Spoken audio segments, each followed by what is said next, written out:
ओम श्री परमात्मने नमः। श्रीमद्भगवद गीता अथ गीता ध्यानम्। ओम पार्थाय प्रतिबोधितां भगवता नारायणेन स्वयं व्यासेन कृतितां पुराणमुनिना मध्ये महाभारतम् अद्वैतामृतवर्षिणीं भगवतीम् अष्टादशाध्यायिनीम् अम्ब त्वामनुसन्दधामि भगवद्गीते भवद्वेषिणीम्। नमोऽस्तु ते व्यासविशालबुद्धे पुल्लारविन्दायत्पत्रनेत्र येन त्वया भारततैलपूर्णक प्रज्वालितो ज्ञानमय प्रदीपक प्रपन्नपारिजाताय स्तोत्रवेत्रैकपाणये ज्ञानमुद्राय कृष्णाय गीतामृतदुघे नमः। वसुदेवसुतं देवं कंसचाणूरमर्दनं देवकी परमानन्दं कृष्णौ वन्दे जगद्गुरुम्। भीष्मद्रोणतटा जयद्रथजला गान्धार नीलोत्पला शल्यग्रागवती कृपेण वगनी कर्णेन वेलाकुला अश्वत्थामविकर्णघोरमकरा दुर्योधनावर्तिनी सोत्तीर्णा खलु पाण्डवैरननदी कैवर्तक केशवः पाराशर्यवशः सरोजममलं गीतार्थगन्धोत्कटं नानाख्यानककेसरम् हरिकथा सम्बोधना बोधितं लोकै सज्जनषट्पदैरगरगग पेपीयमानं मुदा भूयात् भारत पंकजं कलिमल प्रध्वंसिनः श्रेयसे मूकं करोति वाचालं पङ्गुल लङ्घयते गिरिं यत्कृपातमहौ वन्दे परमानन्दमाधवम् गीताशास्त्रमिदं पुण्यं यः पठेत् प्रयतः पुमान् विष्णोपदमवाप्नोति भयशोकादिवर्जितः गीताध्ययनशीलस्य प्राणायामपरस्य च नैव सन्धिः पापानि पूर्वजन्मकृतानि च मलनिर्मोचनं पुंसां जलस्नानं दिने दिने सकृत् गीताभसि स्नानं संसारमलनाशनम् गीता सुगीता कर्तव्या किन्मयैः शास्त्रविस्तरैः या स्वयं पद्मनाभस्य सुखपद्मात् विनिसृता भारतामृतसर्वस्वं विष्णोर्वक्त्रात् विनिसृतं गीता गङ्गोतकं पीत्वा पुनर्जन्म न विद्यते सर्वोपनिषदो घावग दुग्धा गोपालनन्दनक पार्थो वत्स सुधीर्भोक्ता दुग्धं गीतामृतं नगत् एकं शास्त्रं देवकी पुत्रगीतम् एको देवो देवकी पुत्र एव एको मन्त्रस्तस्य नामानि यानि कर्माप्येकं तस्य देवस्य सेवा शान्ताकारं भुजगशयनं पद्मनाभं सुरेशं विश्वाधारं गगनसदृशं मेघवर्णं शुभांगं लक्ष्मीकान्तं कमलनयनं योगिभिर्ध्यानगम्यं वन्दे विष्णुं भवभयहरं सर्वलोकैकनाथं यं ब्रह्मा वरुणेन्द्ररुद्रमरुतग स्तुन्वन्ति दिव्यैस्तवैः वेदैः साङ्गपदक्रौमपनिषदैः गायन्ति यं सामगाः ध्यानावस्थित तद्गतेन मनसा पश्यन्ति यै योगिनः यस्यान्तन्न विदुः सुरासुरगणाः देवाय तस्मै नमः इति श्रीगीताध्यानं सम्पूर्णम्।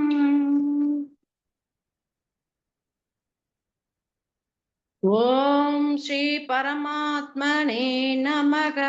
श्रीमद्भगवद्गीता अथ प्रथमोऽध्यायः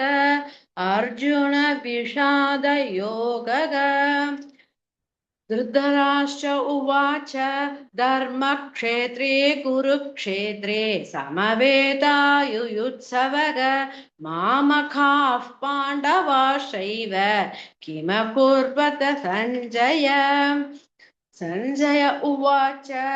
दृष्ट्वा तु पाण्डवानीकं मूढं दुर्योधनस्तथा आचार्यमुपसङ्गम्य राजा वचनमब्रवीत् पश्यतां पाण्डुपुत्राणाम् आचार्यमगधीञ्चमुं व्यूढान् द्रुपदपुत्रेण तव शिष्येन धीमता। अत्र शूरमकेश्वासाः भीमार्जुनसमायुधि युयुधानो विराटश्च द्रौपदश्च महारथः दृष्टकेतुश्चेकितानक काशीराजश्च वीर्यवान् पुरुचित् कुन्दिभोजश्च शैवश्च नरपुङ्गवः युधामन्युश्च विक्रान्तः उत्तमौजाश वीर्यवान् सौभद्रो द्रौपदेया च सर्व एव महारथाः। अस्माकं तु विशिष्टाये स्थाने बोधत्विजोत्तम नायका मम सैन्यस्य सैन्यार्थं तान् ब्रवीमि ते। भवान् भीष्मश्च कर्णश्च कृपश्च समितिञ्जयः अश्वत्थामा विकर्णश्च सौमदत्तिर्जयद्रथः अन्ये च बहवः शूराः मदर्थे त्यक्तजीविताः नानाशस्त्रप्रकरणाः सर्वे युद्धविशारदाः। अपर्याप्तं तस्माकं बलं भीष्माभिरक्षितुं पर्याप्तं स्वित मे तेषां बलं भीष्माभिरक्षितुम् अयनेषु ससर्पेषु यथा भागमवस्थिताः भीष्ममेवाभिरक्षन्तु भवन्तः सर्व एव हि। तस्य सज्जनयन् हर्षं गुरुवृत्तपितामहः सिंहनाद विनोद्योच्चैः सङ्गं दद्मौ प्रतापवान् ततः शङ्खाश्च भैर्यश्च प्रणवानक गोमुखाः सहसैवाभ्यहन्यन्त सशब्दस्तुमुलोऽभवत्। ततस्तेदैर्हयैर्युक्ते मगधिस्यन्तने स्थितौ मातभाः पाण्डवाश्चैव दिव्यौ शङ्खौ प्रदध्मतुः पाञ्चजन्यं ऋषिकेशः देवदत्तं धनञ्जयः पौण्ड्रं दद्मौ महाशङ्खं भीमकर्मावृकोदरः अनन्तविजयं राजा कुन्तिपुत्रो युधिष्ठिरः नकुलश्च देवश्च सुघोषमणिपुष्पकौ काश्यश्च परमेश्वासः शिखण्डी च महारथः दृष्टिद्युम्नो विराटश्च साध्यकृच्छापराजितः द्रौपदेया च सर्वशः पृथिवीपते सौभद्रश्च महाबाहुः शङ्खान् दद्मुः पृथक् पृथक् सघोषोदार्धराष्ट्राणां हृदयानि व्यतारयत् नभश्च पृथ्वीं चैव तुमुलोऽव्यनुनादयन् अथो व्यवस्थितान् दृष्ट्वा धार्तराष्ट्रान् कपिध्वजः प्रवर्ते शस्त्रसम्पाते धनुरुद्यम्य पाण्डवः ऋषिकेशं तदा वाक्यम् इदमागमहीपते अर्जुन उवाच सेनयोरुभयोर्मध्ये रथं स्थापय मेच्युत यावता निरीक्षेकम् योद्धुकामानवस्थितान् कैर्मया सह गोद्धव्यम् अस्मिन् रणसमुद्यते योत्स्यमानानपेक्षेकम् ययेतेऽत्र समागताः धार्तराष्ट्रस्य दुर्बुद्धेः युद्धे प्रियचिकीर्षवः सञ्जय उवाच एवमुक्ता ऋषिकेशः गुडाकेशेन भारत सेनयोरुभयोर्मध्ये स्थापयित्वा रथोत्तमम् भीष्मद्रोणप्रमुखतः सर्वेषां च मगीक्षिताम् उवाच पार्थ पश्यैतान् समवेतान् कुरुनिति तत्र पश्यस्थितान् पार्थ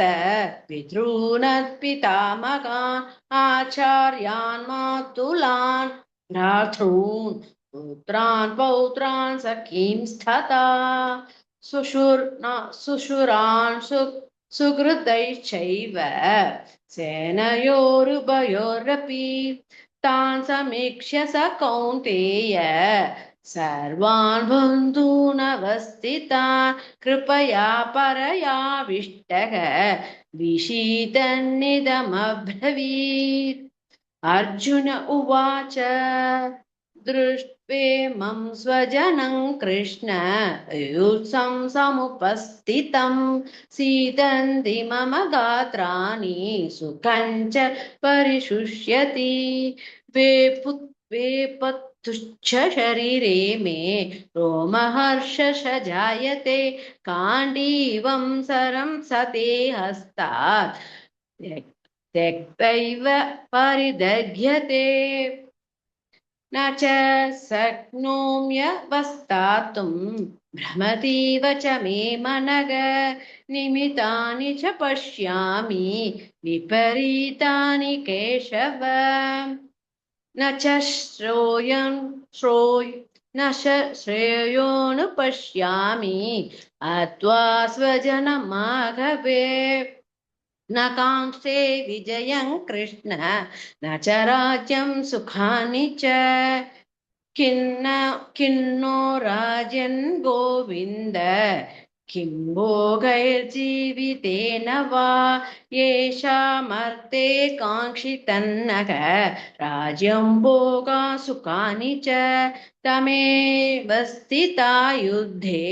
प्राणं त्यक्त्वा धनानि च आचार्यः पितरः पुत्राः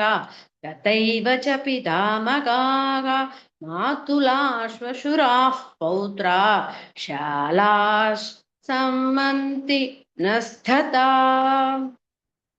एतानहस्तु अन्तुमिच्छामि नोऽथोऽपि मधुसूदन अपि त्रैलोक्यराज्यस्य अथो किन्नु मही कृते निहत्य धार्तराष्ट्रन्नः प्रीतिः स्याज्जनार्दन पापमेवाश्रये तस्मात् अर्हद्वैतानादतायिनः तस्मान्नार्हा वयं हन्तुं धार्तराष्ट्रान् स्वबान्धवान् स्वजनं हि कथं हत्वा सुखिनः स्याम माधव यद्यप्येतेन पश्यन्ति लोभोपगतचेतसः कुलक्षयकृतं दोषं मित्रद्रोहे च पातकं कथननेयमस्माभिः पापात् तस्मात् निवर्तितुं कुलक्षयकृतं दोषं प्रपश्यद्भिर्जनार्दन कुलक्षय प्रणश्यन्ति कुलधर्मा सनातनाः धर्मे नष्टे कुलं कृष्णं धर्मोऽपि भवत्युतः अधर्माविर्भवात् कृष्ण प्रतुष्यन्ति कुलस्त्रियः स्त्रीषु दुष्टाशु वार्ष्णेय जायते वर्णशङ्करः शङ्करो नरकायैव कुलग्ना कुलस्य च पतन्ति पितरो येषां लुब्धपिण्डोदकक्रियाः दोषैरेतैः कुलग्नानां वर्णसङ्ग्राहकारकैः उत्साद्यन्ते जातिधर्माः कुलधर्माश शाश्वताः उत्सन्नकुलधर्माणां मनुष्याणां जनार्दन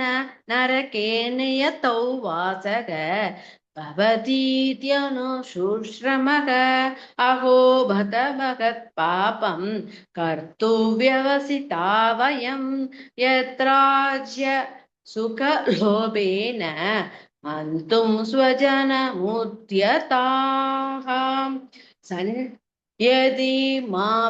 मामप्रतीकारम् असस्त्रं शस्त्रपाणयः धार्तराष्ट्रारणे अन्युः तन्मे क्षेमतरं भवेत् सञ्जय उवाच एवमुक्तार्जुनः सङ्ख्ये रथोपस्थ उभाविशत् विसृज्य सचरन् शापम् शोकसंविघ्न मानसः ॐ तत्सदिति श्रीमद्भगवद्गीतासु उपनिषत्सु ब्रह्मविद्याया योगशास्त्रे श्रीकृष्णार्जुनसंवादे अर्जुनविषाद योगो नाम प्रथमोऽध्यायः। ॐ श्री परमात्मने नमः। अथ श्रीमद् भगवद्गीता अथ द्वितीयोऽध्यायः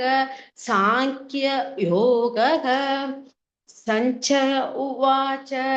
तन्तता कृपयाविष्टम् अश्रुपूर्णकुलेक्षणं विषीदन्तमिदौ वाक्यम् उवाच मधुसूदनः। श्रीभगवानुवाच कुतस्त्वाकश्वलमिदं विषमे समुपस्थितम् अनार्यजुष्टमस्वर्ग्यम् अकीर्तिकरम् अर्जुन क्लैब्यमास्मकमः पार्थ नैत्वयुपपद्यते क्षुद्रं हृदय दौर्बल्यं त्यक्त्वोत्तिष्ठ परन्तप। अर्जुन उवाच कथं भीष्ममहं सङ्ख्ये द्रोणं च मधुसूदन इषुभिः प्रतियोत्स्यामि भूजार्गवरिसूदन। गुरुन् हत्वा हि महानुभावान् श्रेयो भोक्तुं भैक्ष्यमपीह लोके अर्थार्थकामांस्तु गुरूनिरैव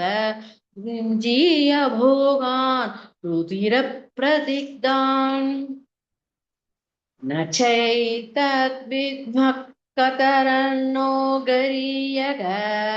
यद्वा जयेम यदि वा नो जयेयुः यानेव हत्वा न जीविषामः तेव स्थिताः प्रमुखे धर्तराष्ट्राः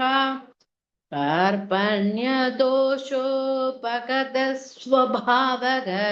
पृच्छामि त्वां धर्मसम्मूढचेताः यश्रेयस्यान् निश्चितं ब्रूहि तन्मे शिष्यस्तेऽहं शाधिमां त्वां प्रपन्नम् न हि प्रपश्यामि ममाप्नुत्यात् यच्छोकमुशोषणमिन्द्रियाणाम् अवाप्य भूमा वसपत्नमृतं राज्यं सुराणामपि चाधिपत्यम् सञ्चय उवाच एवमुक्ता ऋषिकेशं गुडाकेशः परन्तप नायोत्स्य इति गोविन्दम् उक्त्वा तूष्णी बभूव स्तमुवाच ऋषिकेशः प्रकसन्निव भारत सेनयोरुभयोर्मध्ये विषितन्दमिदौ वचः श्रीभगवानुवाच अशोच्य नन्वशोचस्त्वं प्रज्ञावादांश भाषसे गदासूंश्च नानुशोचन्ति पण्डिताः न त्वेवागं जातुं नासं न त्वं नेमे जह्नधिपाः न चैव न भविष्यामः सर्वे वयमतः परम् देहिनोऽस्मन्यथा देहे कौमारै यौवनञ्जरा तथा देगान्ध्रप्राप्तिः धीरस्तत्र न मुह्यति मात्रा स्पर्शाशु कौन्तेय शीतोष्णसुखदुःखदा आगमापायिनो नित्याः तांसि दिक्षक्ष्व भारत यं हीनौ यन्त्येते पुरुषं पुरुषर्षभ समदुःखसुखं धीरं सोमृत्वाय कल्पते नासतो विद्यते भावग भावो विद्यते सतग उभयोरपि दृष्टान्तक त्वन्योस्तत्त्वदर्शिभिः अविनाशि तु तद्वित्ति येन सर्वमिदं ततं विनाशमव्ययस्यास्य न कश्चित् कर्तुमर्हति अन्तवन्ता इमे देहाः नित्यस्योक्ता शरीरिणः अनाशिनो प्रमेयस्य तस्माद्युद्धस्य भारत ये वेति हन्तारं यचैनं मन्यते हतम् उभौ तौ न विजानीयः नायं हन्ति न हन्यते न जायते म्रियते वा कदाचित् नायं भूत्वा भविता वा न भूयः अजो नित्य शाश्वतोऽयं पुराणः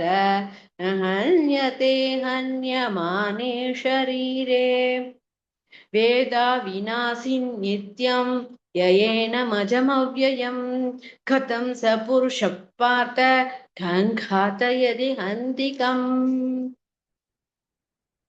वासांसि जीर्णानि यथा विहाय नवानि गृह्णति नरोपराणि तथा शरीराणि विहाय जीर्णानि यानि सय्यादि नवानि देहि नैनं चिन्तति शस्त्राणि नैनं दहति पावकः न चैन् क्लेद्यन्त यन्त्य यापः न शोष्यति मारुतः अच्छेद्य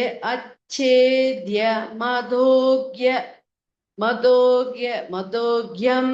अक्लेशोष्य एव च नित्य सर्वगतस्थाणुः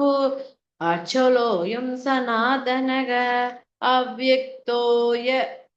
चिन्तय अव्यक्तोऽयमचिन्तय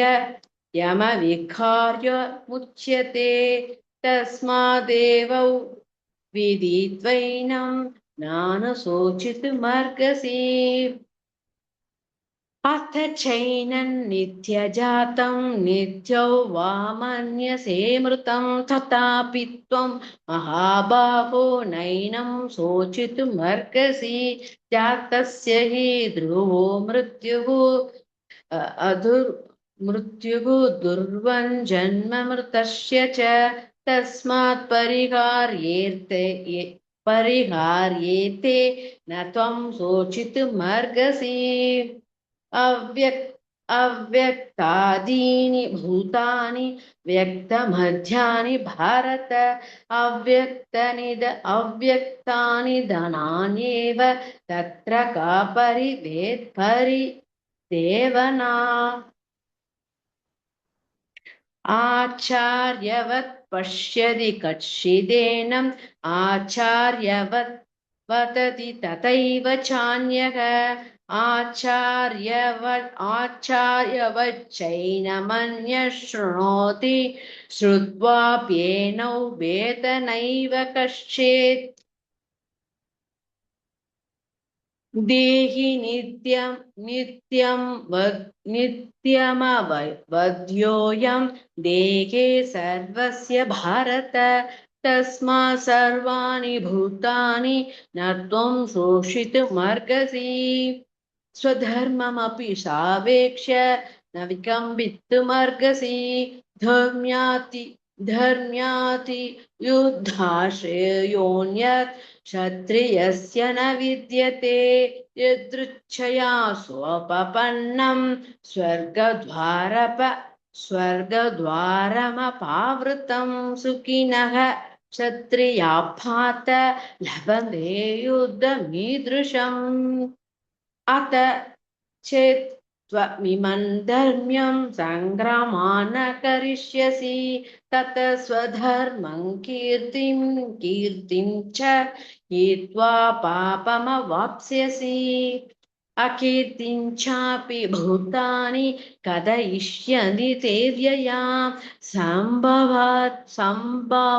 सम्भावितस्य सा कीर्तिः मरणादतिरिच्युते भयाद्रानुत परतं मस्यन्ते त्वां महारथाः येषाञ्च त्वं बहुमतः भूत्वा यास्यसि लाघवम् अवाच्यवादांश बहून् वदिष्यन्ति तवाहिताः निन्दन्तस्तव सामर्थ्यं ततो दुःखतरन्नु किम् हतो वा प्राप्स्यसि स्वर्गं जित्वा वा भोक्ष्यसे महीम् तस्मादुत्तिष्ठ कौन्तेय युद्धाय कृतनिश्चय सुख दुःखे समे कृत्वा लाभालाभौ जयाजयौ ततो युद्धाय युज्यस्व नैवं पापमवाप्स्यसि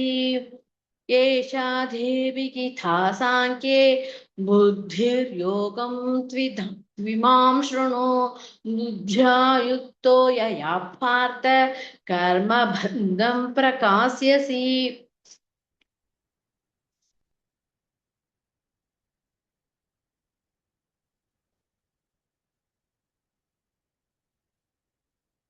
नेहाभिक्रमनाशोऽस्ति प्रत्यवायो न विद्यते स्वल्पमप्यस्य धर्मस्य त्रायते महतो भयात् व्यवसायात्मिका बुद्धिः एकेह कुरु नन्दन बहुशाखाज्ञनन्दाक्ष बुद्धयोर्व्यवसायिनाम् यामिमां पुष्पिता वाचं प्रवन्त्य विपश्चितः वेदवादरथाः पार्थ नान्यतस्ति वादिनः कामात्मानः स्वर्गपराः जन्म कर्म फलप्रतां क्रियाविशेषबहुला भोगैश्वर्यगतिं प्रति भोगैश्वर्यप्रसक्तानां तयापकृतचेतसा व्यवसायात्मिका बुद्धिः समाधौ न विधीयते त्रैगुण्यविषया वेदाः निस्त्रैगुण्यो भवार्जुन निर्द्वन्द्वो सत्वस्थः निर्योगक्षेमम् आत्मवान् यावनार्थ उदपाने सर्वतः सम्प्लुतोदके तावान् सर्वेषु वेदेषु ब्राह्मणस्य विजानतः कर्मण्येवाधिकारस्ते मा फलेषु कदाचन मा कर्मफले हेतुर्भूः मा ते सङ्गोत्स्व कर्मणि योगस्थः कुरु कर्माणि सङ्गं त्यक्त्वा धनञ्जय सिद्धयो समभूत्वा समद्वैयोग उच्यते दूरेण ज्वरं कर्म बुद्धियोगात् धनञ्जय बुद्धौ शरणमन्विच्छ कृपणाः फलहेतवः बुद्धियुक्तो जगादीगः उभे सुकृतदुष्कृते तस्मात् योगाय युज्यस्व योगः कर्मसु कौशलम् कर्मजं बुद्धियुक्ता हि फलं त्यक्त्वा मनीषिणः जन्मबन्धविनिर्मुक्ताः पदं गच्छन्त्यनामयम् यदा ते मोहकलिलं बुद्धिर्व्यतितरिष्यति तदा गन्तासि निर्वेदं श्रोतव्यस्य श्रुतस्य च श्रुति विप्रतिपन्नाते यदा स्थास्यति निश्चला समाधावचला बुद्धिः तदा योगमवाप्स्यसि अर्जुन उवाच स्थितिप्रज्ञस्य का भाषा समाधिस्तस्य केशव स्थितिघी किं प्रभाषेत् किमासीत् व्रजेत किम् श्रीभगवानुवाच प्रजगाति यथा कामान् सर्वान् पार्थ मनोगतान् आत्मन्येवात्मना तुष्टः स्थितप्रज्ञस्तोच्यते दुःखेष्वनुत् दुःखेष्वनुद्विग्नमनाः सुखेषु विगतस्पृगः वीतरागभयक्रोधः स्थितिर्धीर्मुनिरुच्यते यः सर्वान् विस्मितः तत्तत्प्राप्य शुभाशुभं नाभिनन्दति न द्वेष्टि तस्य प्रज्ञा प्रतिष्ठिता यदा संहरते चायं कूर्माङ्गानीव सर्वस इन्द्रियाणीन्द्रियातेभ्यः तस्य प्रज्ञा प्रतिष्ठिता विषया विनिवर्तन्ते निराकारस्य देकिनः रसवर्जं रसोऽप्यस्य परं दृष्ट्वा निर्वर्तते यततोऽप्यपि कौन्तेय पुरुषस्य विपक्षितः इन्द्रियाणि प्रमाथीनि हरन्ति प्रसभं मनः तानि सर्वाणि संयम्य युक्त आसीत मत्परः वशे हि यस्येन्द्रियाणि तस्य प्रज्ञा प्रतिष्ठिता ध्यायतो विषयां पुंसः सङ्गेस्तेजुपजायते सङ्गात् सज्जायते कामः कामात् क्रोधोऽभिजायते क्रोधाद्भवति सम्मोहः सम्मोहात् स्मृतिविभ्रमः स्मृतिभ्रंशांशु भ्रंशांशु बुद्धिनाशक बुद्धिनाशात् प्रणश्यति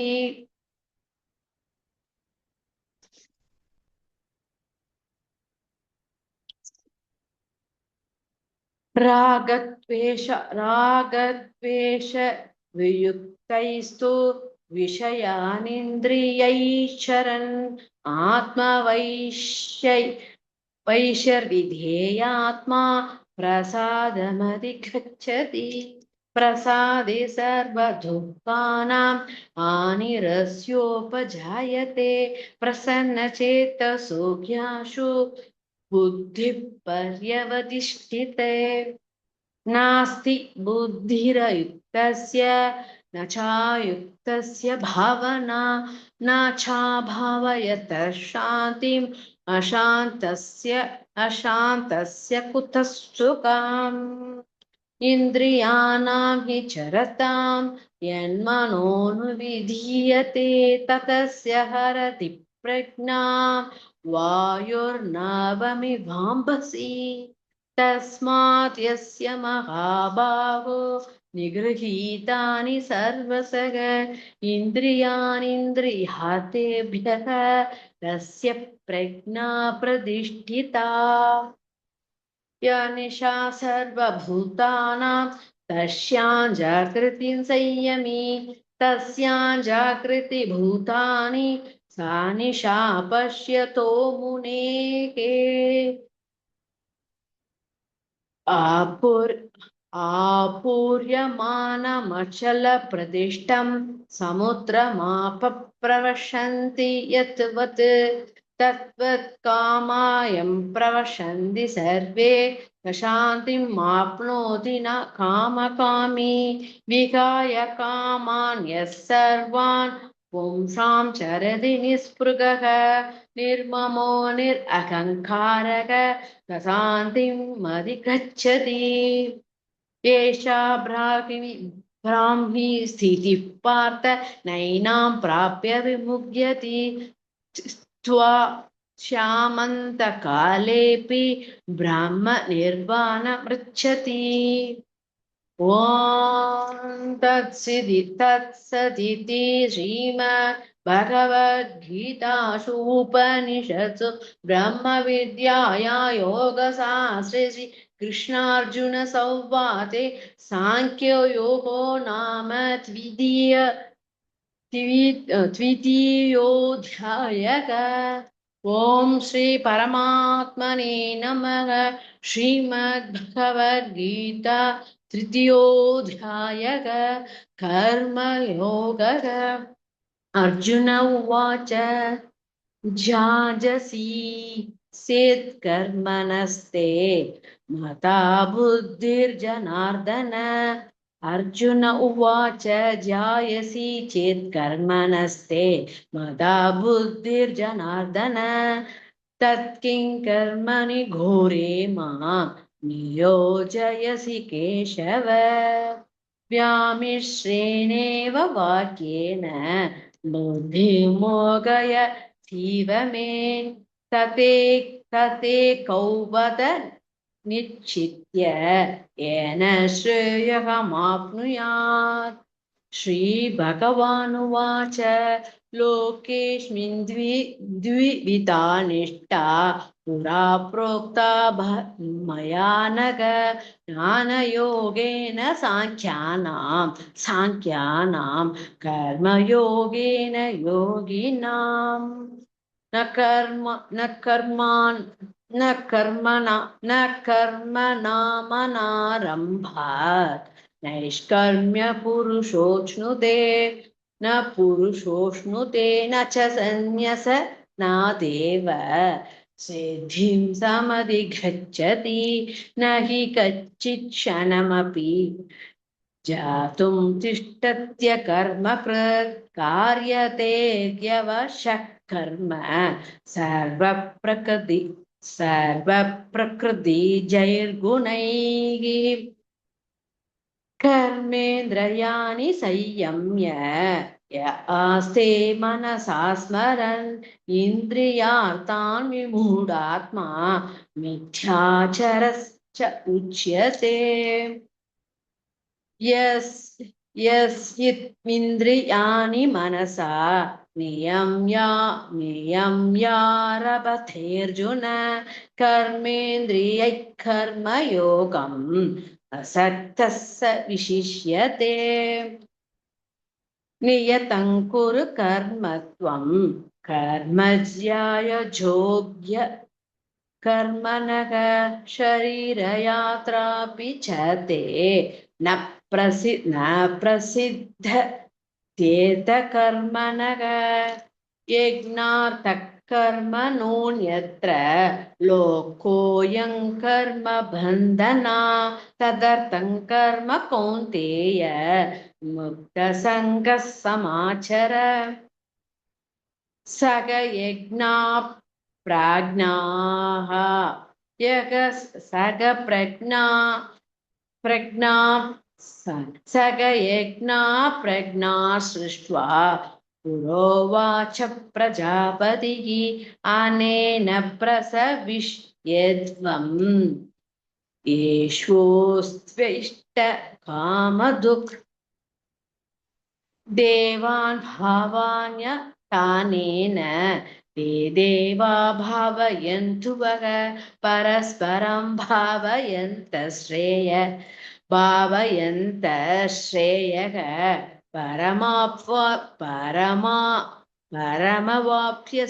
परमवाप्स्यस इष्टान् भोगान् हि वो देवाः दास्यन्ते यज्ञभाविताः तैर्दत्तानप्रदायैभ्यः यो भुङ्क्ते स्तेन एव सः। यज्ञशिष्टाशिनः सन्तः मुच्यन्ते सर्वकिल्बिषैः भुञ्जते ते त्वकं पापा ये पचन्त्य आत्मकारणात्।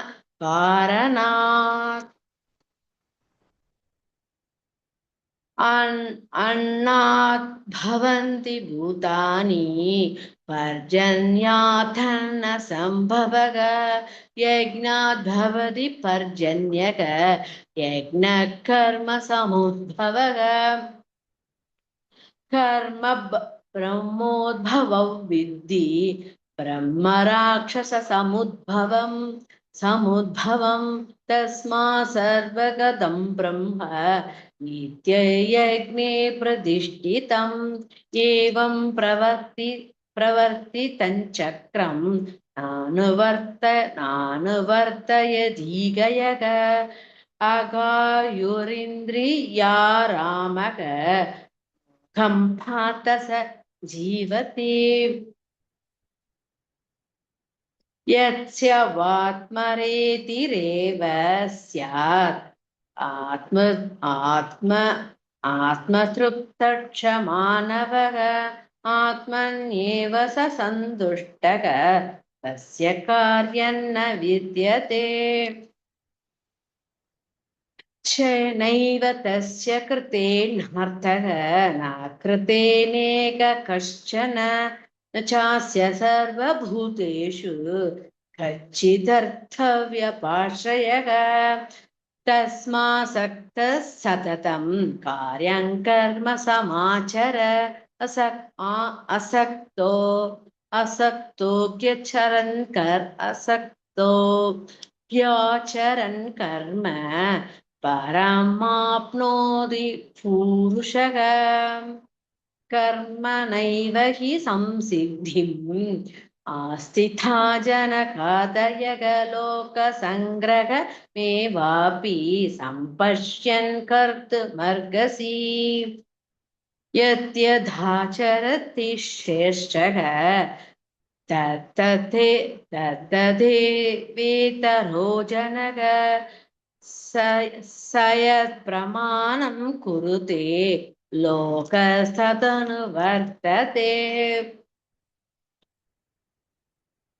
न मे पार्थास्ति कर्तव्यं त्रिषु लोकेषु किञ्चन नानवाप्तमवाप्तोऽव्यं वर्त एव च कर्मणि यदि यदि यदि ह्यहं न वर्तेयं जात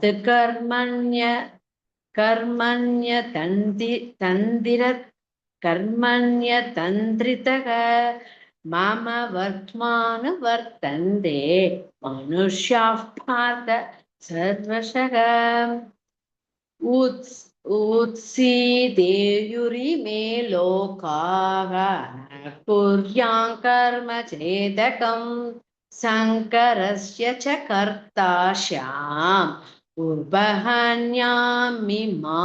प्रजाः सक्ता कर्मण्यविधांसः यथा कुर्वन्ति भारत कुर्याद्विद्वांसतासक्त चिकीर्षु लोकसङ्ग्रहम् न बुद्धिभेदं जनेयेत अज्ञानं कर्म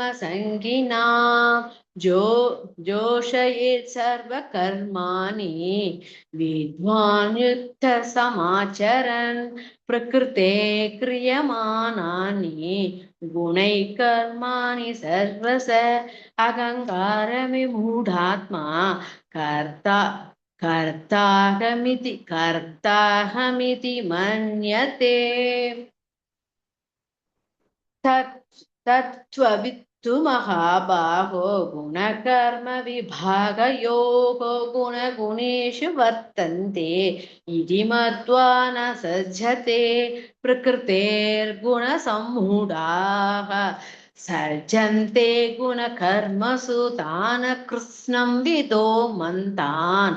कृत्स्नविन्न विचालयेत् मयि सर्वाणि कर्माणि सन्न्यस्याध्यात्मचेतसा निराशीर्निर्ममो भूत्वा युध्यस्व विगतश्वरः ये मे मदमिदं नित्यम् अनुतिष्ठन्ति मानवाः श्रद्धावन्तो न सूयन्तः मुच्यन्ते तेऽपि कर्मभिः ये द्वे तथेभ्य सूयन्तः नानतिष्ठन्ति मे मतं विमूढांस्तः वेदिनष्टान चेतसः सदृशं चेष्टते स्वस्याः प्रकृतेर्ज्ञानवानपि प्रकृत्यै यान्ति भूतानि निग्रह किं करिष्यति इन्द्रियस्यार्थे रागद्वेषौ व्यवस्थितौ तयोर्न वशमागच्छेत् मा गच्छेत् तौहस्य परिपन्थिनौ श्रेयान् स्वधर्मो विगुणः परधर्मा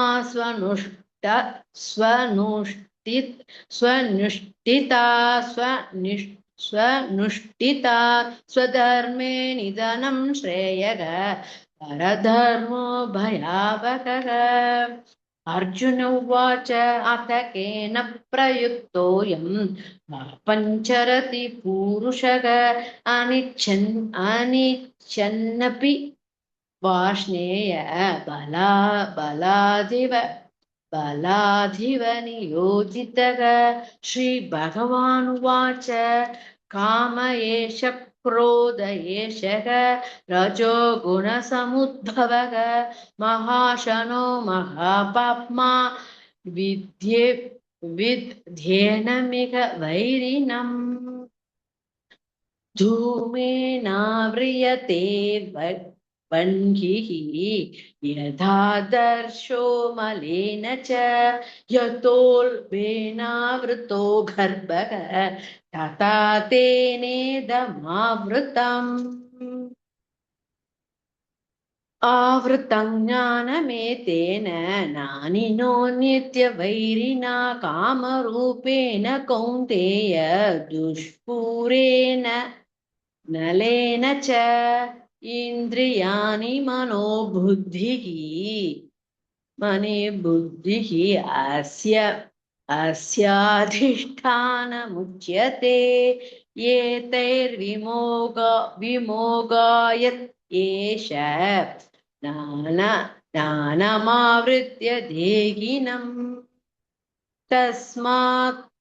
त्वमिन्द्रियान् यादौ नियम्य भरतर्षभ पाप्मानं प्रजहिकेनं ज्ञानविज्ञाननाशनम् इन्द्रियाणि पराण्युः